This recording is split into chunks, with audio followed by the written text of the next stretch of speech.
saw Jennifer Jordan. So, hi, I'm Paul Rubenstein. I'm a newly minted Chief People Officer, which is the fancy technology term for Chief HR Officer. It is a brand new adventure for me after years as a recovering consultant. I'm a data fanboy. I'm a Stella fanboy. Where's Stella? Yay. Stella. You can give her applause. That's okay. Of course, she's not in the room. She's probably looking for Jennifer. She's looking for Jennifer. So I'm pleased to introduce the panel today. Actually, I'm going to make this go fast. We have 45 minutes for maybe a fifth panelist joining us. And this is about personal stories. They say you never really change your mind until you meet somebody who impacts you. And this is about people who are deeply ingrained in the hand-to-hand combat of changing people's minds and attitudes. I'm going to let them introduce themselves for a quick 1-minute intro, and then I'm going to give you your first question. So, Joe, would you like to start? Okay. Take my mic, please. I need to stand up just because I can't see everybody. I'm a little on the short side. So my name is Jo Weech, and I'm very excited to be able to be here because age discrimination isn't just something that's a topic. It's actually something that I experienced personally. I've worked both sides of the table. I work in HR, talent acquisition, and operations, and I actually have become really passionate about my industry, and I speak at national and international conferences for HR professionals, talent acquisition professionals. And so I wrote an article that went viral on LinkedIn this summer, and it got, I checked today, 173,000 views. There's been over 10,000 comments. It's been shared 1,600 times. Laszlo Bach of Google shared it from his personal LinkedIn, and it's called Over 40 and Interviewing. Have these things happened to you? So I got to share a little bit about my own story, and then I got bombarded with over 2,000 requests from 6 continents on what to do. So then I wrote an article called Job Search Tips for the 40-plus Job Seeker. So we found out yesterday there are a number of you who are job seeking. Please go ahead and take a look at all of the tips that I have there, and I hope that they will be helpful. Connect with me on LinkedIn. I'm the only Jo Weech out of 600 million profiles. 200 million, which are legit, but you can find me easily there. Okay, great. So we're going to come back and we're going to dive into each of your stories quickly right after we do those intros. So Leslie. Sure. I'm even shorter than Joe. I'm Leslie Faerstein. I'm the Executive Director of Amazing Community. I'm actually the only Leslie Faerstein in the United States, as my husband discovered. So you'll easily find me on LinkedIn. And I became Executive Director of Amazing Community last year, and I'll tell you that story a little bit later, and some of you heard it yesterday. After having a career primarily in nonprofit administration for over 40 years, as well as being a psychotherapist. So here I am, one of the poster child for Amazing Community after not being able to find a job for a couple of years. And I am thrilled to be here changing women's lives. Yeah, you're here. Thank you. I'll keep it going. The first of 2 Jennifers? There's another, yes, the shorter one. It dips in the middle. I shared a little bit more about me on a personal level.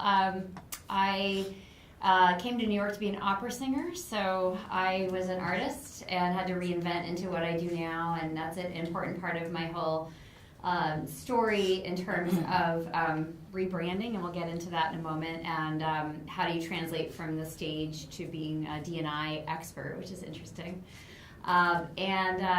Being LGBT and coming out and discovering, too, that whole community has such a great leverage on our employers to really create change was what actually inspired me to, when I reinvented into the OD field so that I could really create more welcoming environments for all kinds of talent, because I knew how many of us weren't bringing our full selves to work. So it's really cool now to be able to keynote. I have to come out on really big stages. It's terrifying. Particularly when you look out and you see what looks like all men, maybe all white men, all senior white men, financial services, you get the feeling. So it requires a real leap of faith every single time that I try to be seen and heard and maintain my credibility while dealing with safety issues in my heart and mind, not just based on being LGBT, but honestly being a woman in this world. So it's a really interesting line that I walk of that, and I'm challenging myself every day, and I tell leaders all the time, you know, we need to lower our water lines and take that risk and feel uncomfortable so that others can see themselves in our journey, and so give them the chance to do that. And That's great, thanks. Jennifer? Sure. So now we're on. I'll stand even though I am a little tall. I'm Jennifer Jordan. I'm a VC. I'm currently between funds. That's a whole big long story and probably part of why I'm on this panel. My background is that I've been inventing and reinventing my career for years, maybe since my very first years, and we'll talk about that a little bit later, with all different types of success and not so success. But mostly, I just think it's so important, and I was so honored when I was asked to join the board of Amazing Community, that we have these conversations about creating inclusion. And you'll hear more about me from the beginnings of my career, but it spans from working with migrant farm workers to working in VC, investing in high technology. And what I'm toying with right now is investing in diverse teams that are building the data and applications for AI that fill the gaps we have in our knowledge today if we want to make strong predictive outcomes. All right, last but not least, Al. Albert Rizzi, founder of My Blind Spot. I lost my eyesight 12 and a half years ago, it'll be 13 years this December. So talk about adapting and being flexible, coming to my new self, so to speak. And I have to admit, all day I feel like a woman has been running through my head. So. And especially the commercial with the car in the back, guys rocking it out. My blind spot works to create inclusive digital environments for people of all abilities, and specifically people who are disabled. Women happen to be a major member of that community.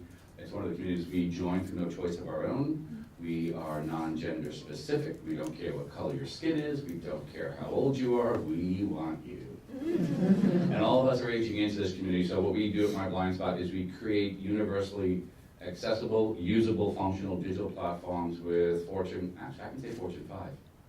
Yeah, Fortune 5 companies, but Fortune 500 companies. And we work with people, talk about diversity, we work with people who are aging, 70, we have septuagenarians working for us, women. We also have people who are paralyzed from the neck down. Shoot me, I just can't imagine having to deal with that. And I give my team quite a lot of props for giving me inspiration to do what I do every day. People who are deaf, blind, cognitively delayed, mobility impaired, and dyslexic. And we work with people all over the world. We have women working for us in Taiwan, Canada, people working for us in the UK, and all over the country. So thank you for having me, everybody. Great to have you. While you're there, let's start with you, Al. So you turned around and you took a disability and made it a career. Can you talk a little bit about how that happens and your journey? How that happens, you have a father and a mother who told you were not raised to be a quitter. My mom was a stay-at-home mom, and then she eventually went back to her career dream of becoming a nurse. At 47, she graduated. Talk about reinventing yourself. Well, you know, what I found is, again, and that's like odd, that as an openly gay man who didn't have to be open if he didn't want to, I'd always skirt around we were talking before, Paul, about pronouns and things. I would always say my spouse, my partner, my life this, my life that. And ladies would always say, oh, how long have you been married to your wife? And I'm like, I'm not married.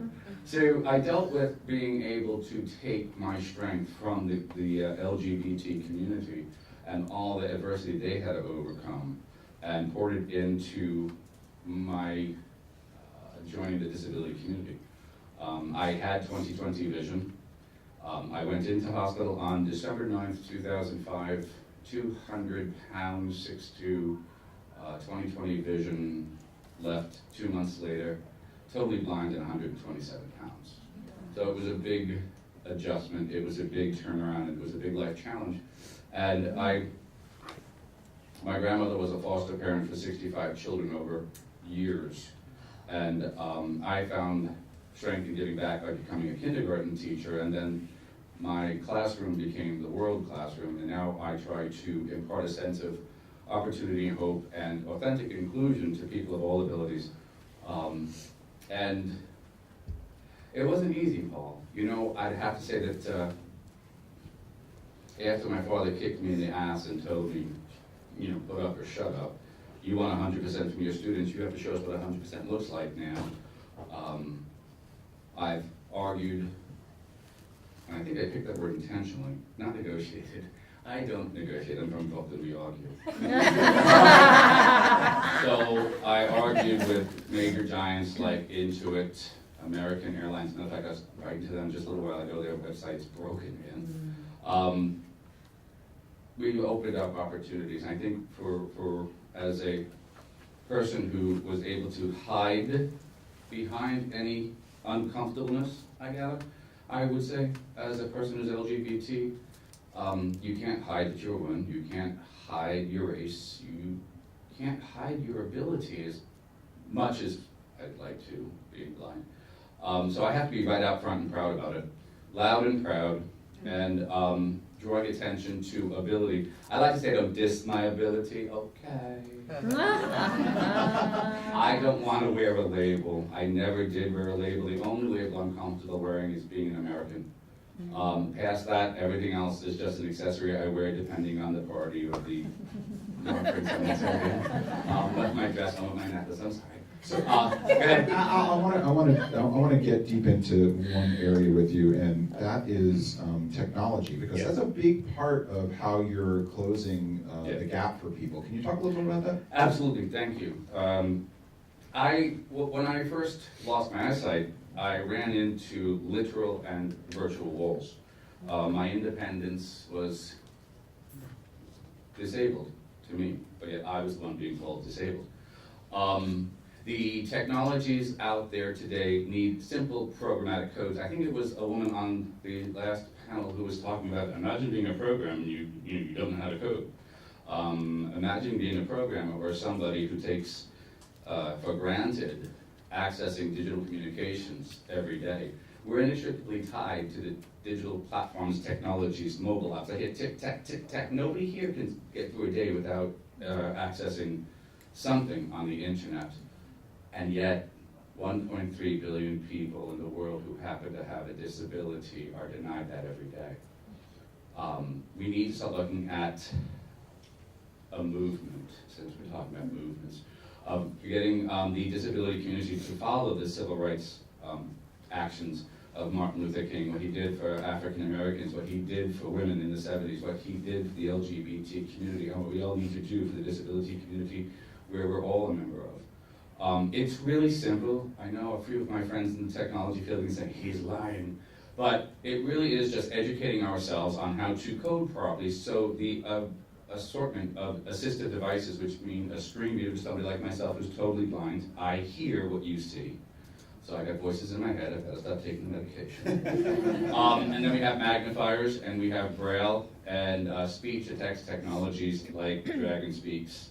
And we take a moment to understand the breadth and ability of the community of people that I happen to be a member of this club. Richard Branson, Sir Richard Branson, severely dyslexic. Cher, Einstein, dyslexic. Edison, low vision, hard of hearing. Michael J. Fox, Parkinson's. Our wounded warriors coming back missing any number of limbs or other appendages. Our dyslexic community of people, our cognitively delayed, our aging. When we take a look at the universal applications that we espouse at myblindspot.org,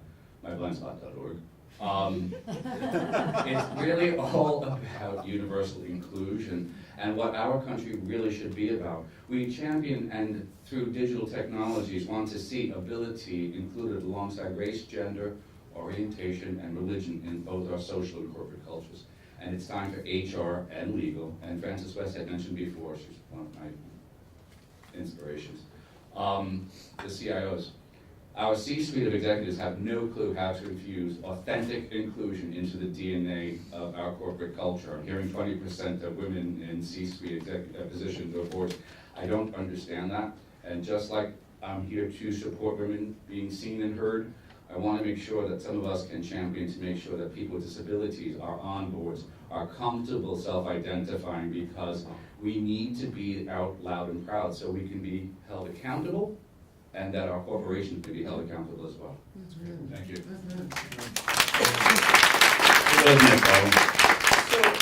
So, closing this gap for people through technology, through your own heroism, the next challenge becomes the recruiting challenge. How do we sort of get past that barrier? Joe, can you talk a little bit about your work as an HR professional and your work in recruiting, and also how ageism has affected you? Oh, you need this mic. Yeah. Oh, here, no, to keep your mic here. Well, those are really great questions. I would say that I have been spending a lot of my career recently speaking to my fellow recruiters and talent acquisition professionals about how you have to be a human being in order to recruit human. So recruit human became my hashtag.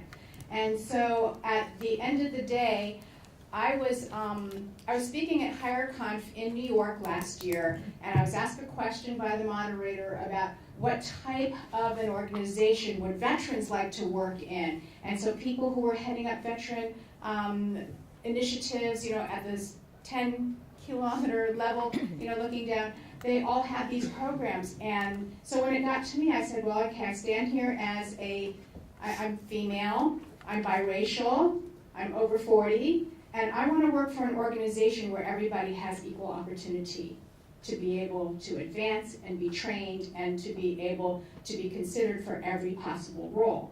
And apparently, according to a friend of mine, it was the only time anybody burst out in applause during somebody's presentation. Usually they clap at the end, but then Sherm wrote about some of my comments, for an article. And it got me thinking, especially about this particular group here. I heard a lot of people saw a lot of people raise their hands yesterday about being in transition.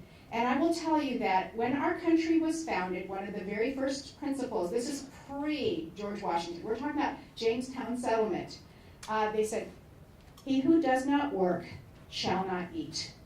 So I'm all for being who you are and not erasing 20 years off your resume and not dyeing your hair. I think this is all really powerful stuff, but at the end of the day, we are still being judged. And we still need to get the job. Somebody over here said we need to change from within. But we've got to get in the door. We cannot get in the door for who we are. I was just sharing this morning with someone about how I was helping a job seeker whose last name was Garcia, and she was not getting any calls back from anything that she had applied for, despite her stellar tech skills. So I just simply said, hey, would you work with me on an experiment? Can you start applying in your maiden name? Because her married name was Garcia. I don't remember what vanilla last name she had, but it was Johnson or something. I said, just apply and let's just see what happens. And within 24 hours, she was getting lined up for interviews and she got a job. So this is what I have to say. I'm standing here with dyed hair. Why? Because I want to make a difference.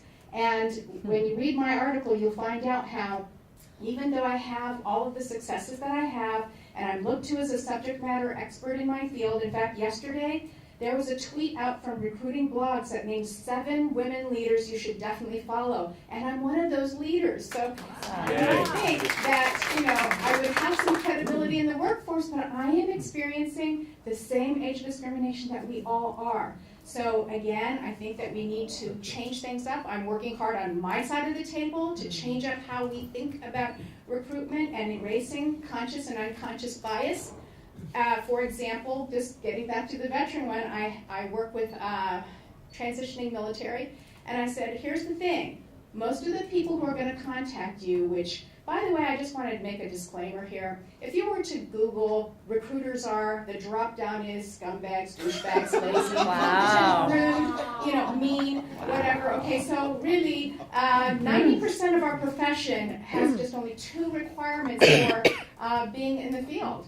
They have a laptop and a cell phone, and they have 0 cents. So I would say that, like, the transitioning military, don't have a little, like, American flag on your lapel. Don't have the American flag in your LinkedIn profile, because I will tell you that I have actually had conversations with the millennials who are like, can I just ask you a question on the side?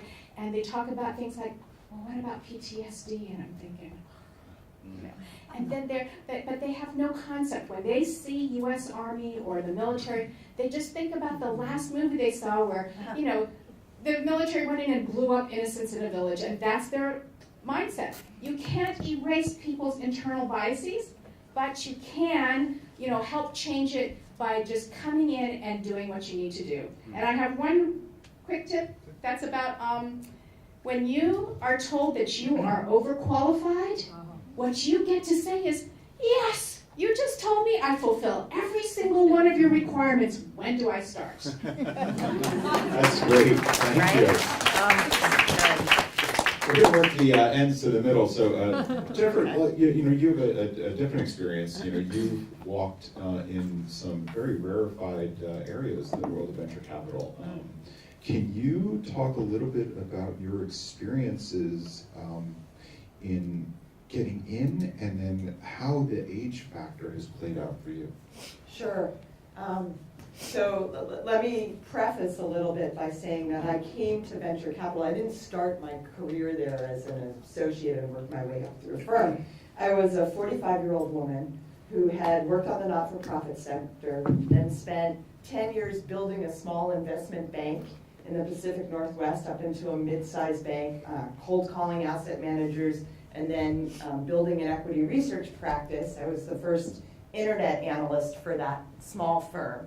And then we were acquired a bunch of times. And from that, I went inside a large company, a $2 billion software company, and I ran their investor relations program. And I did that for 6 years through what became a kind of grueling turnaround.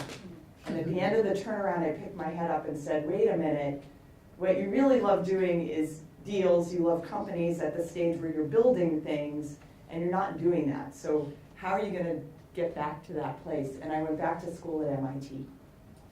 And at MIT, I did my MBA.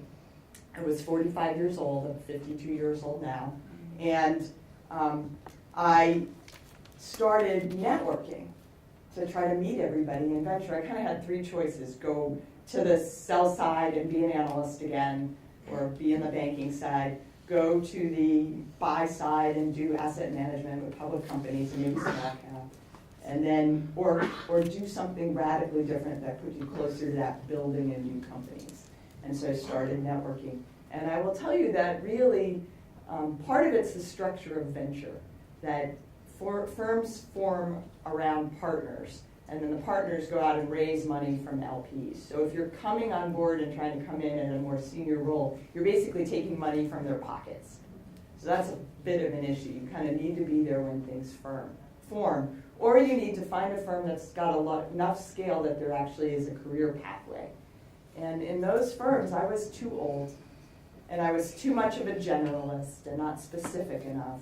And it was one meeting after another until the state of Massachusetts Venture Capital Fund took a chance on me. And there, that was pure persistence.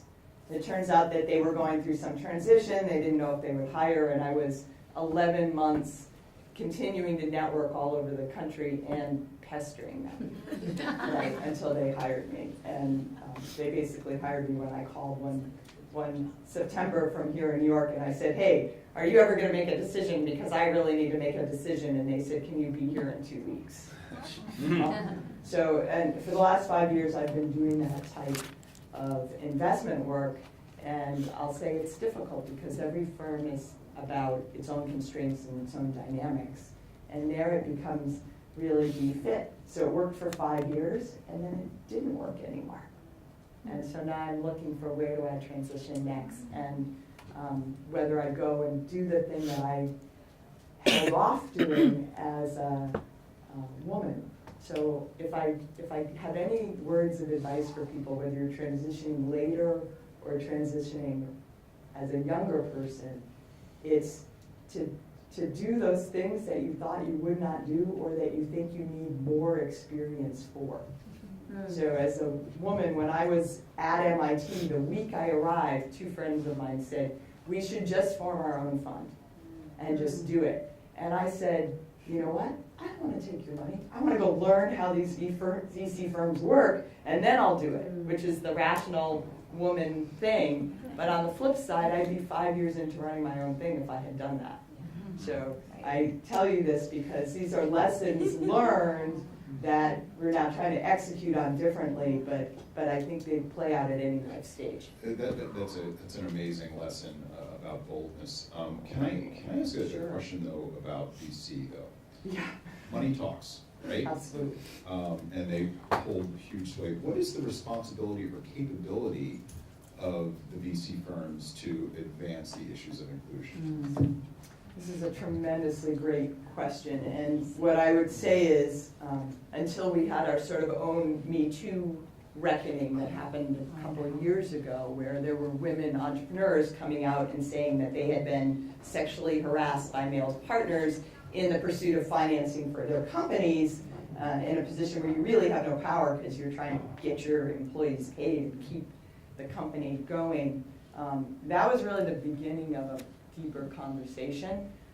I still think there's just tremendous work to do, and there's tremendous bias in the system already. Like we have a bias that looks for a certain type of team, and generally that ends up skewing really male. And my experience has been that those are not my most successful teams, not always.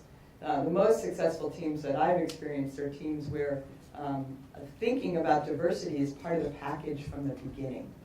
And the reason that's so important at small companies is because you have to play so many roles and you have to build to your weaknesses. If one person is weak, you need to have somebody else who has a different perspective, and you have so many different pathways you could take. You have to make sure that you're hearing from all voices as you make those decisions. So it's going to be slow to change. There's things like All Raise, where they're posting jobs for women and trying to bring more women in, but it's really about the LPs and people with capital getting behind and sponsoring new and emerging managers. Yeah, and I think there's a connection. If you have a blind spot in who you hire, you probably have a blind spot in how you invest. Those two things are definitely connected. Yeah, absolutely. So let's come over, Leslie. Can you talk a little bit about how you've taken your experiences and how you start to now give advice to women over 50 who are, making their career changes? I'm not sure how much advice I give them at this point. My history is that I always worked. I said that by the time I was 30, I was going to have my doctorate and my baby. And I went to my doctoral graduation, and my daughter was born 3 days later. She always said I owe her. So I've always been very focused. I took 2 years off, and then when I was ready to get back into the workforce, lo and behold, somebody said they needed someone to start a mental health clinic. There were 4 doctors who were going to start a for-profit one. And from that time on, I never stopped working. If something ended, something else began right away. I was recruited until I turned around 63, 64. And then I got one last job. The job before that, which was a beloved job, I worked at for 14 years, started a nonprofit organization. That's mainly what I've done in my career, is come in at the beginning and build it up. I had built it from one program in New York to 50 weekly programs in 6 cities across the country, and then I was too old. I was replaced by a 35-year-old man, And the oldest person in the organization now, the people below me, there were 2 people in their 50s. I was about 63 at the time, that they wanted me to get rid of, and I refused because they were doing their job. There was no reason. They got fired right after me, and the whole organization now, the oldest one's 41, I think, on staff. But I got another job after that. And then I left that because it was, the person who was funding it was a little shady. And I thought, no problem. I've never had a problem. And all of a sudden, when I was, I guess, 66, I'm 68 now, I had a problem. And I've never hidden on my resume what my age is. I've got the years that I graduated, I've got all my experience, because to me, all that experience is relevant to what I can do, and I couldn't even get an interview. I did training in becoming an interim executive director, and I figured that's easy, that they can't hire me as a permanent one, that's the deal. Well, that's the deal of coming in, so why not? Nothing. Until I met a mutual friend of Stella's, Solange Shara, who you heard from before. And I had been out of work for 2 years. I had just been doing some work on women and aging. My background in mental health is eating disorders and women who have been sexually abused. I started the first New York State nonprofit mental health clinic in the 80s, specializing in that before people really started talking about eating disorders.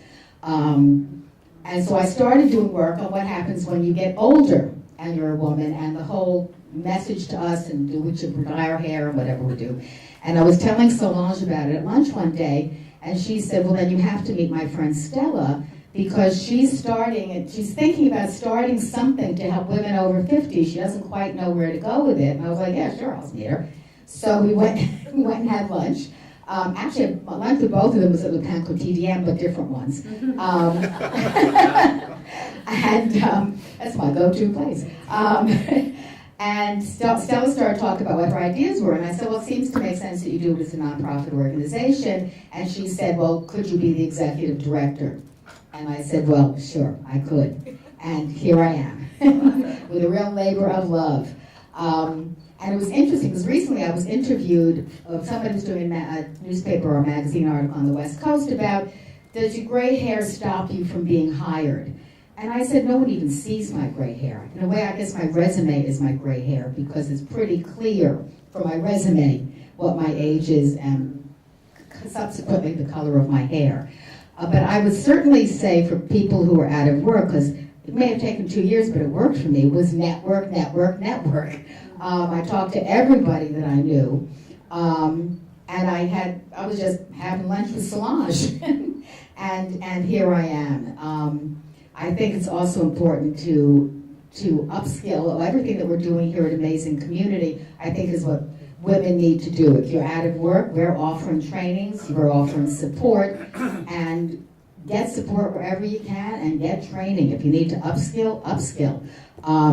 I never thought that I would be learning technology and how to build a chatbot, ever. Certainly not at 68. That's not my background. I've never been interested in it. But it's fascinating and it's fun, and it's a new skill. So just a quick follow-up. Besides chatbots, are there any other skills that if you're a woman over 50, that you think people should be doubling down on or investing on that might not be intuitive to them? Well, yeah, I don't mean to go out and build a chatbot. Although IBM's got a really easy program, the Watson program online. I think it depends on your field. I think whatever field you're in or want to pivot to, you need to really understand what do you need in the new market. I think you need to understand that interviewing is a totally different experience. Your resume gets read by bots often. Sometimes the initial interviews are by robots.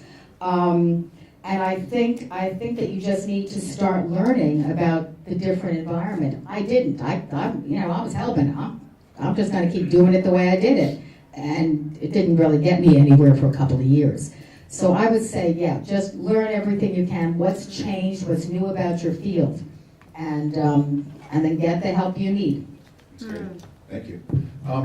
Jennifer, last but not least. Yeah, right. Your story is very personal also. These are about personal stories. And, can you talk a little bit about moving from being a musician to a consultant. Those are very different careers, and how you came Yes, along. indeed. Yeah. Well, I was laid off from an HR role, and as you think about all the roles we can play, I decided I would be a better influencer for change if I could do so from the outside of the organization. So somehow that occurred to me, and thankfully it did. And I had some of the skill sets of being an entrepreneur. It doesn't mean I didn't make mistakes. Oh my goodness, I will write that book someday. But I, with not a lot of role models at all in the diversity and inclusion consulting space, it's such a tiny space. There's very few people in the space who are CEOs and founders who have actual teams. There's tons of individuals, sole proprietors, tons of folks. Perhaps Frances is like, she's building her team, right? That was me 10 years ago. And so made a lot of mistakes, but somehow I thought, I've got a vision for change, and I don't want to have to apologize for that.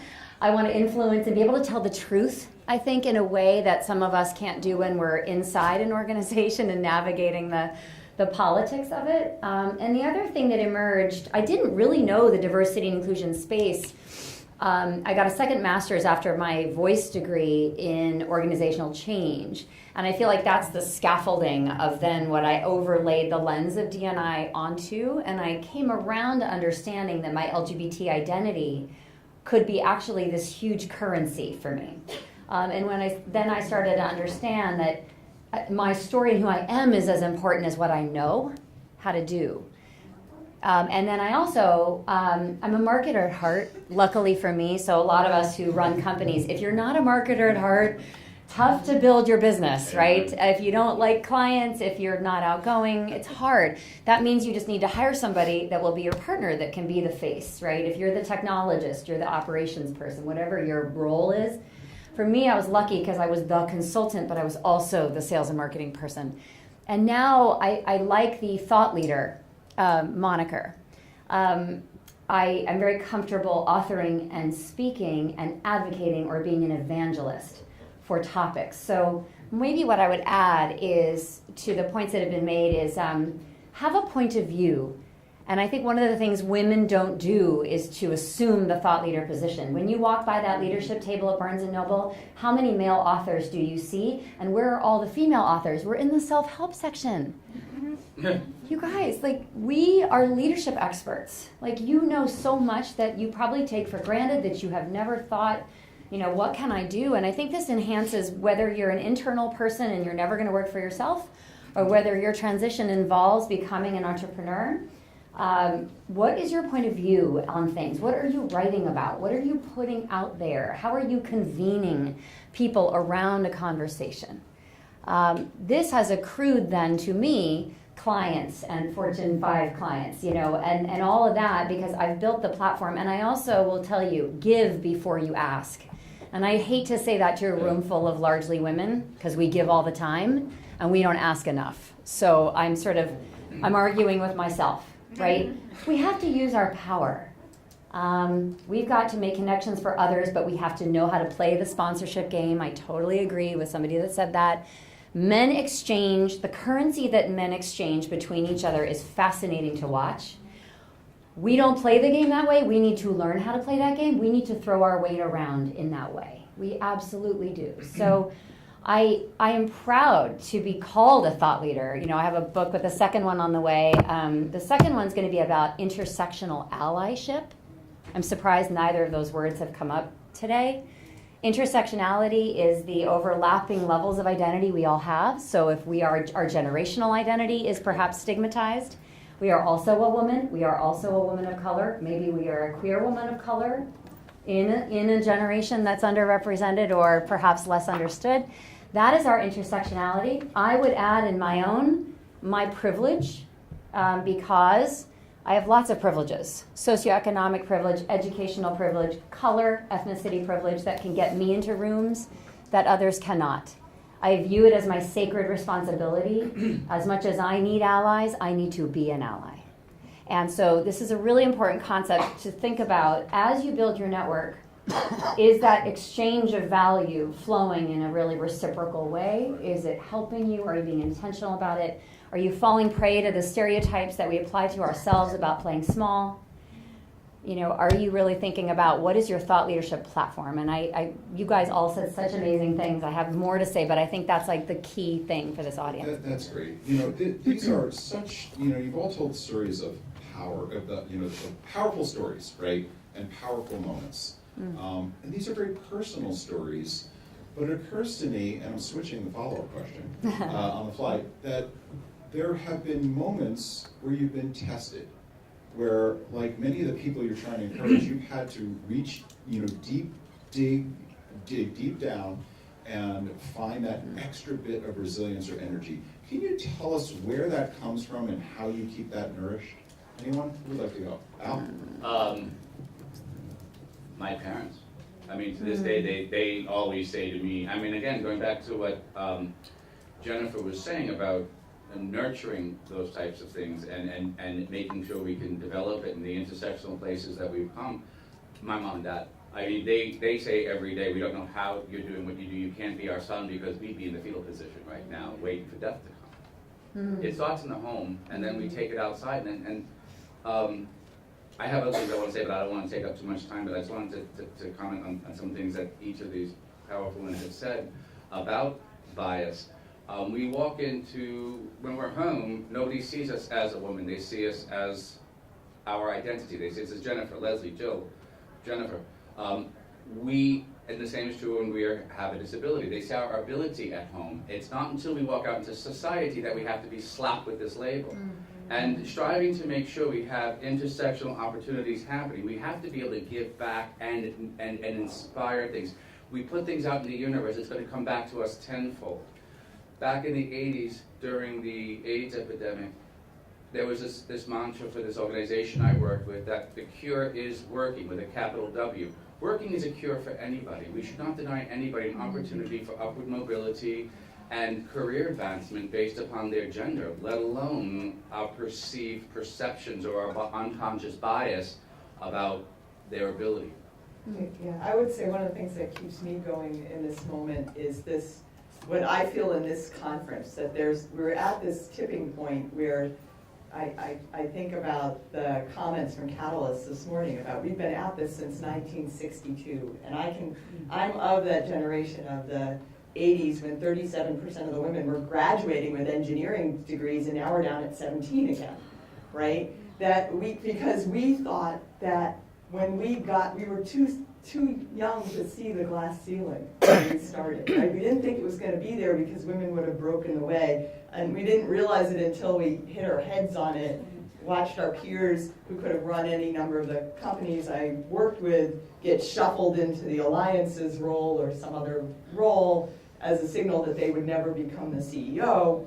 And what I see now is this real movement that we're trying to pull people up and down the ladder, or we're helping each other from the middle to the top, and from the middle to from the bottom up. And I don't think I've felt that moment before, and it makes me really excited, and it gets me out of bed on the days when I feel like, oh God, here we go again, reinvent yourself. Right?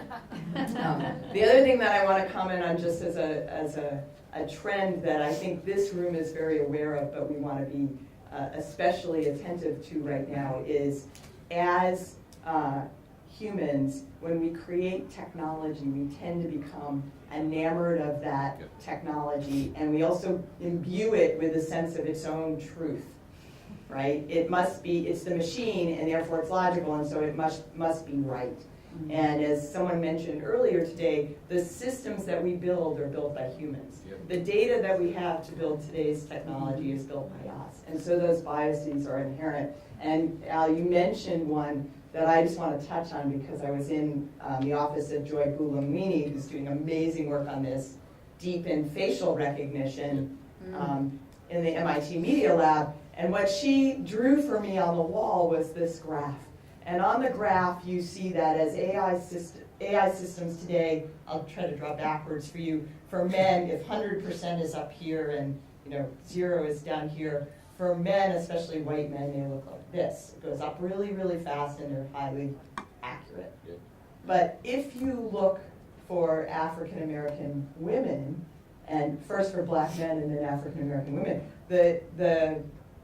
the accuracy goes down quickly. Now, Joy called out Microsoft and IBM and others on this. They've been working on it, so the accuracy is better. But intersectionality, still not good.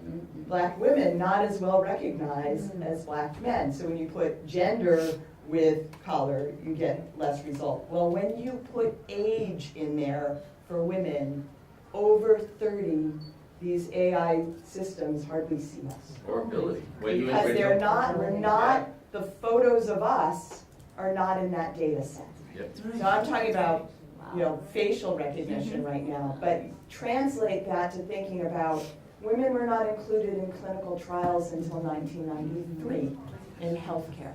So when we think about in financial services, when we think about all the data sets that we are drawing on right now, we need very thoughtful people engaged in building those companies and those applications to unpack that bias, or we will replicate it at scale. So, I apologize to the panel. I mean, Sorry, we are coming dangerously close upon lunch, and I don't want to get in the way of lunch. I do want to pick up on this theme, though, of data, and it's not just because I'm in a data company, but it certainly is important. It's one of the reasons we sponsor stuff like this.